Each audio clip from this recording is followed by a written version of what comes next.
Media क्षेत्रातील उल्लेखनीय सेवांसाठी आयबीज टीव्ही मीडिया अवॉर्ड्स 2026 हा पुरस्कार Maharashtra state union of working journalist MSUWJ चे अध्यक्ष तसेच साक्षी मुंबई ब्युरो इंचार्ज श्री श्रीनिवास गुंडारी यांना प्रदान करण्यात आला आहे।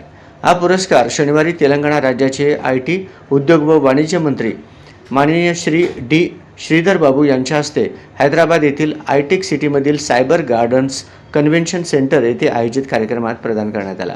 या कार्यक्रमाला माननीय श्री अनिल कुमार यादव, श्री विवेक गुप्ता तसेच आयबीज टीव्हीचे व्यवस्थापकीय संचालक श्री माडिशेट्टी राजगोपाल यांच्यासह अनेक मान्यवर उपस्थित होते। हा सन्मान श्री श्रीनिवास गुंडारी यांच्या व्यावसायिक प्रवासातील एक महत्त्वाचा टप्पा ठरला आहे। त्यांनी आपल्या सहकाऱ्यांचे, मित्रपरिवाराचे आणि शुभेच्छुकांचे सततच्या पाठिंब्याबद्दल मनपूर्वक आभार मानले। आपल्या पत्रकारिता प्रवासात साथ दिलेल्या प्रत्येकाला हा पुरस्कार समर्पित असल्याचे त्यांनी सांगितले।